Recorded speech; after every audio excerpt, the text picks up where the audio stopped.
What's going on, everybody? Steve here with Rake and Profit over at rakeandprofit.com, and I am here with John, Side Hustle Jacks. Side Hustle Jacks on YouTube, and we're going to be talking about the fear that is involved with reselling. Right. So let's talk a little bit about that. What comes to your mind when you think about reselling and fear? So you deal with it all the time, right? So when I first started reselling, there was a lot of fear. Just going into something completely unknown, right? So I had been going to my job, my job, my whole life, my whole adult life, yeah. And so when I started stepping out on my free time, going to garage sales and thrift stores, looking at books, it's like, should I buy this thing? You know, is it worth it? Is it going to worth sell? It? Like, am I just throwing my money away? But you deal with that fear like every step of the way, and then those sales start coming, and you're like, holy moly, this works.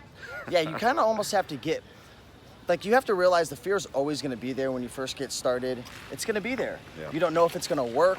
You might even go to like meetups and see other people having success, but until you really start to taste success and have your first couple of sales, it's not really, it doesn't become real. So what tips and advice would you give for somebody who's super scared and maybe they're starting to go to garage sales, thrift stores, they're terrified? Mm-hmm. Like, how do you get through that fear? Like, what's a technique? So you just gotta go to war, man. You just gotta go to war. I know some people are really shy. You know, I'm not the shyest person. I'm okay with talking to people, but in this business, you need to interact with people. You have to talk to people, whether that's people you're buying stuff from, whether that's a potential source, or, you know, a great situation is when you find other resellers. Like, you know, we're at this meetup right now, and to talk to other resellers and kind of hear about their business, hear how they make it happen.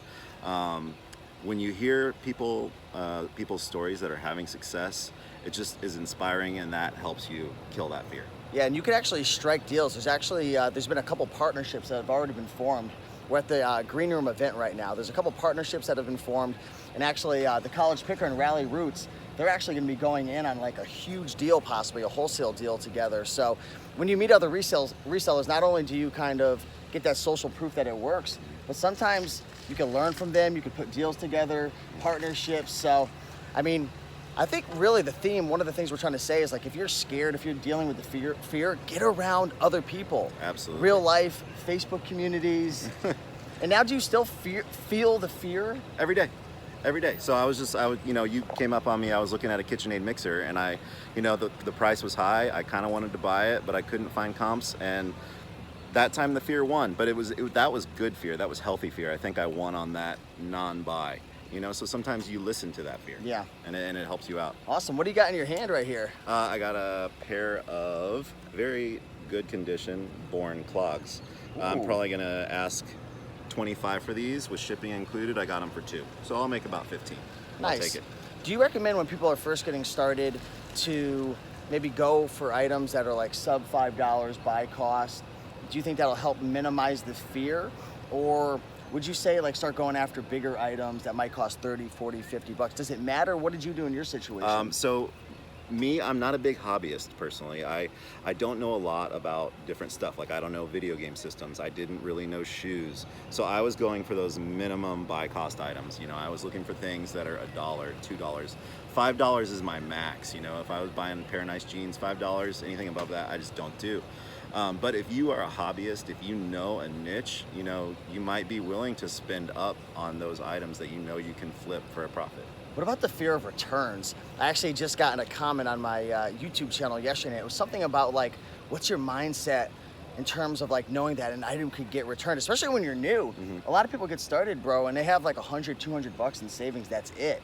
And they invest 15 or 20 bucks or 50 or 100 bucks in their inventory. Right. They sell something, but they're terrified of getting that refund or that return. How do you deal with that? What's your mindset on that?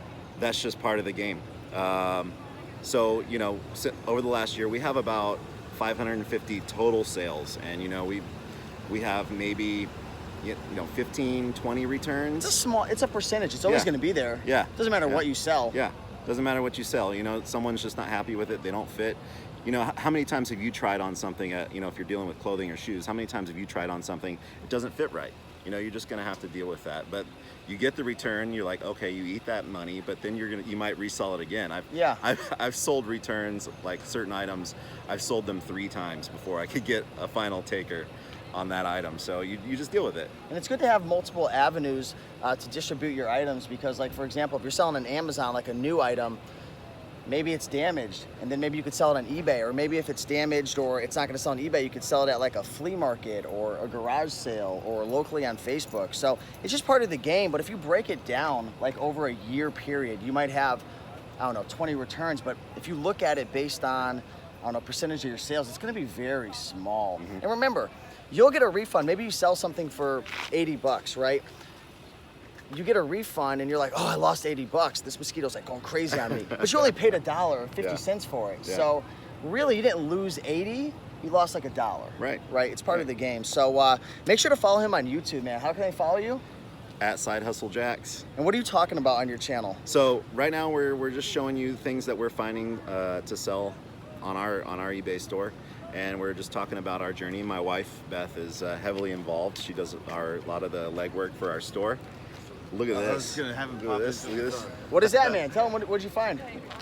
Just a 1979 Cabbage Patch. Ooh. Just depends on which one it is. It'll Those be are kind of up and down, right, in terms of resale value? 20 to 200. It can change, yeah. Nice, awesome. Well, subscribe to his channel. I'll Yep. put a link down below, and we'll see you in the next one. We got to go make some money. All right. Peace. Peace.